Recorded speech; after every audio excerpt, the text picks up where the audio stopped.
And he's just insanely persuasive. And that's how he did it. He persuaded, he found out about, this again was the early days of the internet, and NSI had its system. I think they brought in their first automated system just before he stole sex.com. Before it was all done on paper, you send it in, they did it on paper. They brought in their automated system. And I have to be careful what I say, because NSI is now VeriSign, not very keen on talking about possible mishaps in that system. But they brought in their first automated system, and very shortly afterwards he managed to steal sex.com. So it's possible that there was a bit of a hole in that software. Although, of course, I couldn't say that, because then they would sue me. So he persuaded, he found out how NSI systems worked, and then he called them up, and he said they were, talking in the jargon, whatever the jargon they had at the time was, and persuaded them to hand over sex.com to him, which he then did. And then he called up Gary Kremen and said, and this is still a familiar argument today, he called up Gary Kremen and said, I own sex.com because I have a trademark for sex.com, and I've had it since 1979. And this was just the period when corporate America was going crazy, saying, I can buy nic.com, I can buy anything.com, there's no control over this. And of course, NSI didn't want to have a fight with corporate America, so all these IP stories, they all started appearing in the papers. And he used this argument to maintain control of sex.com. He called up Gary Kremen and said that he was from NSI. He made up a name, Bob Johnson. Hi, it's Bob Johnson here from NSI. We've looked into your complaint that sex.com was stolen from you, and we found out this guy has trademark rights, so we've decided that he has to keep it. So Gary Kremen said, oh, right, okay, because it was a strong argument at the time.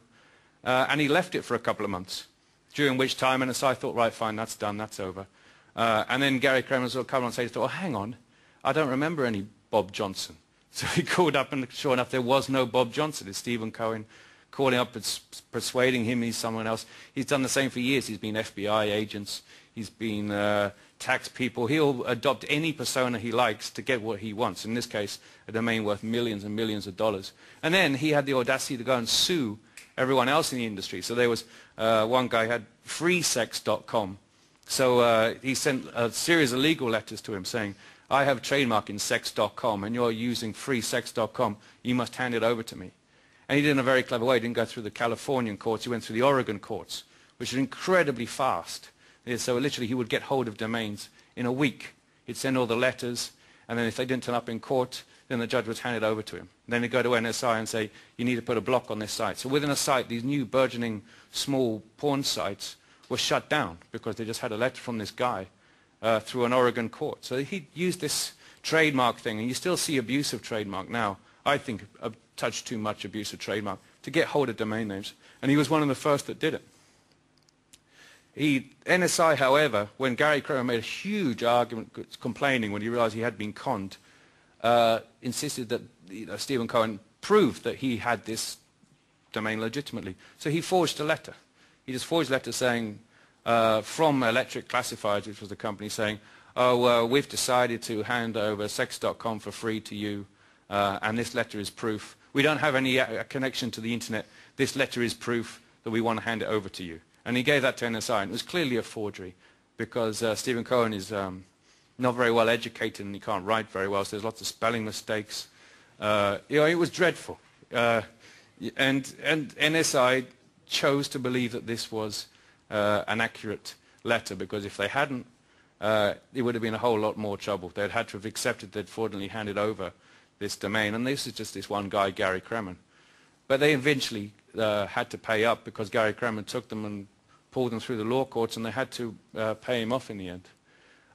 NSI's behavior, which was appalling, led to the domains being declared property, or more accurately convertible property, by the Ninth Circuit, and that subsequently went to the appeals court, which subsequently went to the Supreme Court.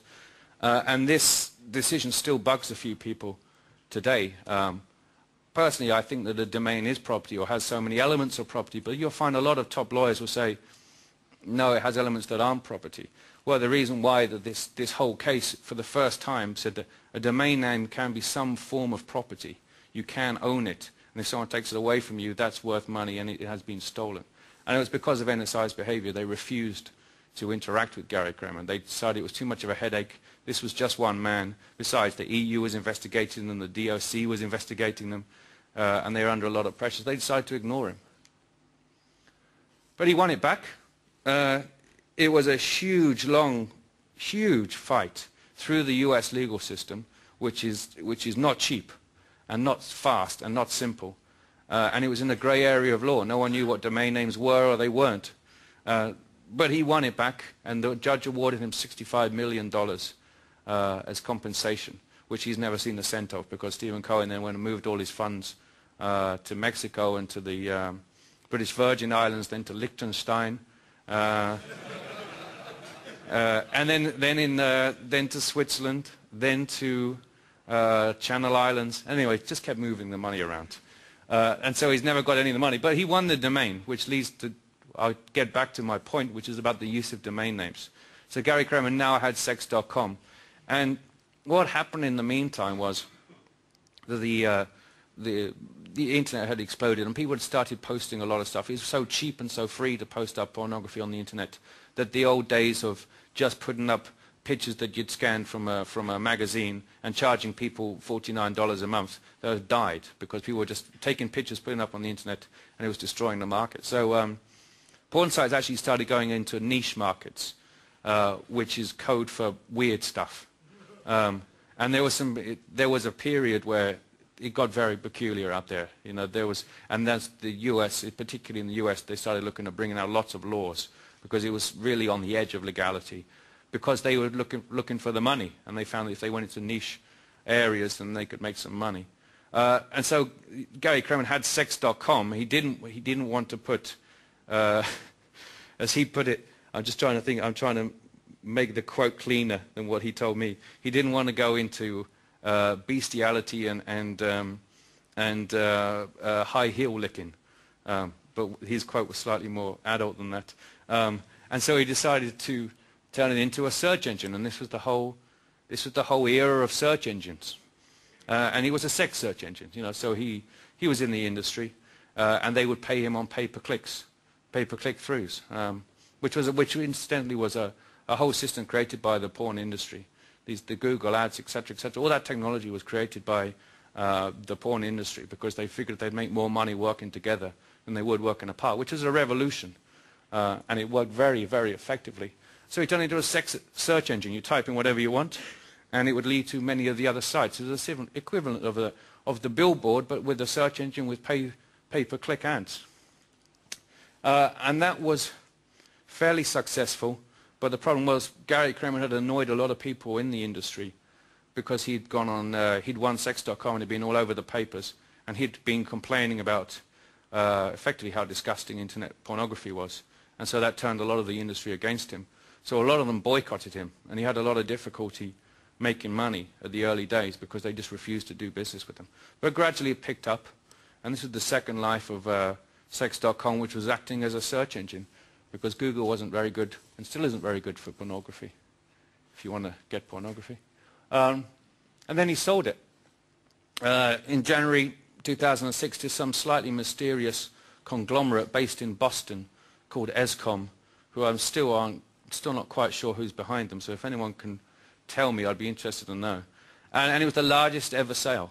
It was 12 million / 14 million. It was 12 million in cash and then 14 million with shares and extra additions to it. So you'll see two figures quote. But it was the largest ever sum paid for a domain, simply because it's just a great domain to have. Now subsequently, and I still need to check out what exactly happened with this, business.com was sold not that long ago, 350 million, but this is the chart of all-time biggest domain sales.